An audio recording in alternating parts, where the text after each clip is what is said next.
সবাইকে দেশ প্রবাস টিভির আজকের আন্তর্জাতিক সংবাদে স্বাগতম জানাচ্ছি। অসন্তুষ্ট মার্কিন প্রেসিডেন্ট ডোনাল্ড ট্রাম্প প্রস্তাবে নৌ অবরোধ সমস্যার সমাধান না হওয়া পর্যন্ত পারমাণবিক কর্মসূচি নিয়ে কোনো আলোচনা না করার ঘোষণা করে ইরান। জাতিসংঘের অধিবেশনেও ইরান জানিয়েছে তারা জাতিসংঘের সমুদ্র আইন মেনে চলতে বাধ্য নয়। ইরানের সঙ্গে যুদ্ধের খায়েশ কি মিটে গেল যুক্তরাষ্ট্রের? আর তা না হলে মার্কিন প্রেসিডেন্ট ডোনাল্ড ট্রাম্প কেন ইরানের সঙ্গে শিগগিরই যুদ্ধ শেষ করার কথা জানালেন? দীর্ঘ 40 দিনের ধ্বংসাত্মক সংঘাতে সর্বশক্তি প্রয়োগ করেও ইরানকে একটুও টলাতে পারেনি মার্কিন যুক্তরাষ্ট্র। আর তাই কোনো উপায়ান্তর না দেখে যুদ্ধবিরতির পথে হাঁটে যুক্তরাষ্ট্র। যুদ্ধ কি শেষ হবে এবার? যুদ্ধে তাহলে জয়ী হলো কে?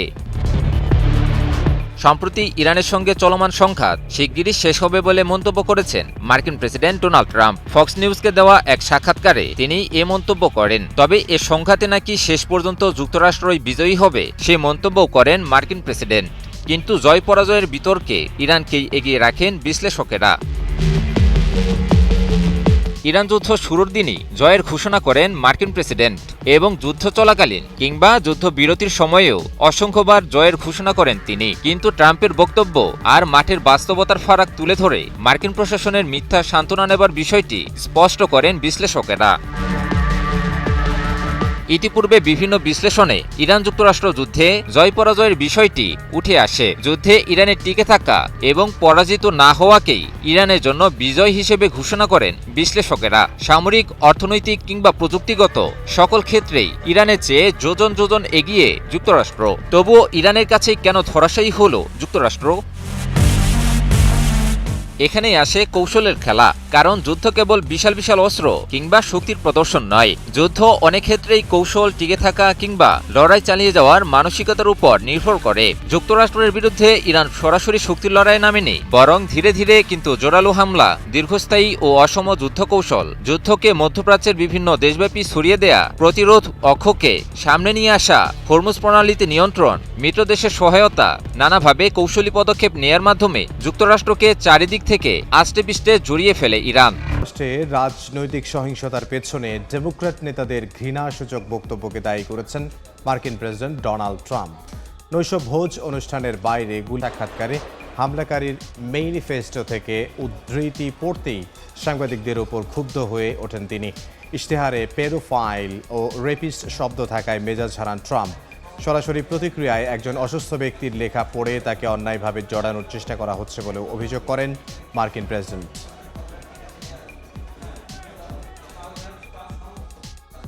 যুদ্ধ অবসানে যুক্তরাষ্ট্রকে নতুন প্রস্তাব দিয়েছে ইরান।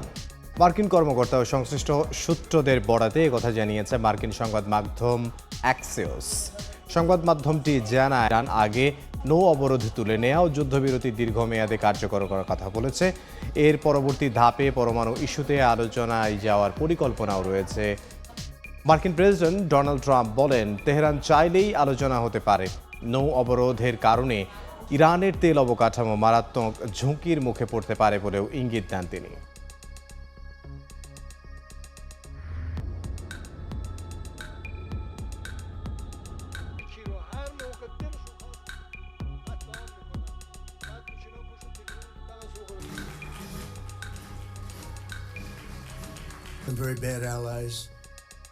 এর মাধ্যমে আরব দেশগুলোর গুরুত্বপূর্ণ অবকাঠামোতে ভয়াবহ হামলা চালিয়েছে তারা। মূলত আমেরিকা ও ইসরায়েল ইরানের জ্বালানি ও বিদ্যুৎ স্থাপনাগুলোতে হামলা চালানোয় পাল্টা প্রতিশোধ হিসেবে আরব দেশগুলোতে তাণ্ডব চালিয়েছে ইরানি বাহিনী। আমেরিকার সঙ্গে দ্বিতীয় দফা আলোচনা নিয়ে অনিশ্চয়তার মধ্যে প্রতিবেশী আরব দেশগুলোকে কড়া হুঁশিয়ারি দিয়েছে ইরান। ওয়াশিংটনের পাশে দাঁড়ালে আরব দেশগুলোতে এর মাসুল গুনতে হবে বলে সতর্ক করেছে তেহরান। আমেরিকার বিরুদ্ধে যুদ্ধে এবার জোরালোভাবে ইরানের পাশে দাঁড়ানোর ঘোষণা দিলেন রুশ প্রেসিডেন্ট ভ্লাদিমির পুতিন। প্রতিশ্রুতি দিলেন ইরান সহ মধ্যপ্রাচ্যের দেশগুলোর স্বার্থে সম্ভাব্য সবকিছু করবে রাশিয়া। বুধবার রাশিয়া সফররত ইরানের পররাষ্ট্রমন্ত্রী আব্বাস আরাকচির সাথে বৈঠকে এমন আশ্বাস দেন প্রেসিডেন্ট পুতিন।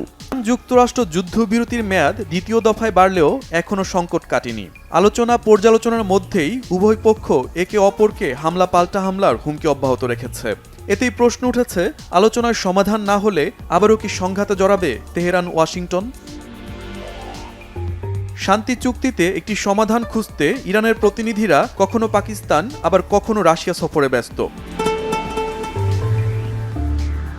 48 ঘন্টার মধ্যে ইরানের পররাষ্ট্রমন্ত্রী আব্বাস আরাগচির দুইবার পাকিস্তান সফরের ঘটনাও ঘটছে একটিমাত্র সমাধানের আশায়। ফোনালাপ ও সরাসরি বৈঠকে হচ্ছে না কোনো সুরাহা।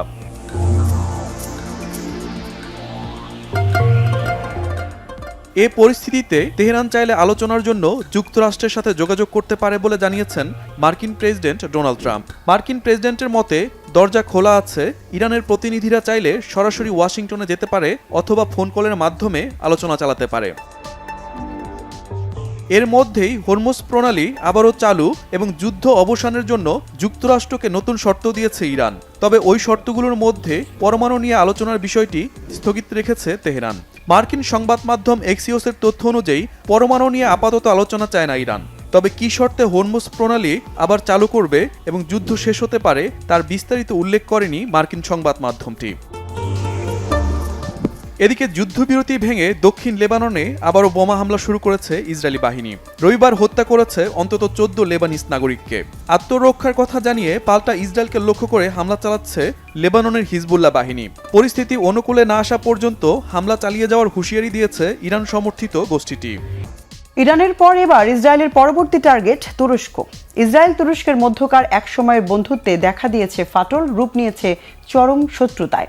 তুর্কি আদালতে ইসরায়েলি প্রধানমন্ত্রী বেনিয়ামিন নেতানিয়াহু ও তেল আবিবের শীর্ষ কর্মকর্তাদের বিরুদ্ধে গ্রেফতারি পরোয়ানা জারির পর পাল্টাপাল্টি হুমকির সুর এখন তুঙ্গে। এরই মধ্যে তুরস্ককে নতুন ইরান আখ্যা দিয়ে বড় ধরনের আঞ্চলিক সংকটের ইঙ্গিত দিচ্ছে ইসরায়েল। পরবর্তী টার্গেট হতে পারে তুরস্ক। একসময়ের ঘনিষ্ঠ মিত্র আঙ্কারা ও তেল আবিবের বন্ধুত্বপূর্ণ সম্পর্ক এখন একেবারে তলানিতে। সাম্প্রতিক সময়ে দুই দেশের নেতাদের মধ্যে ব্যক্তিগত আক্রমণ এবং আইনি পদক্ষেপের জেরে চরমে পৌঁছেছে তিক্ততার মাত্রা।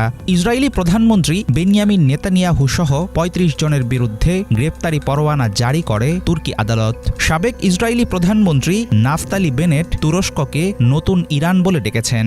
এর আগে প্রেসিডেন্ট এরদোয়ান ইঙ্গিত দিয়েছিলেন তুরস্ক চাইলে যে কোনো সময় ইসরায়েলে ঢুকতে পারে।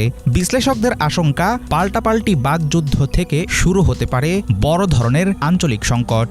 ইসরায়েল যদি আগ বাড়িয়ে তুরস্কে আক্রমণ চালায় তাহলে কী ধরনের পদক্ষেপ নেবেন এরদোয়ান?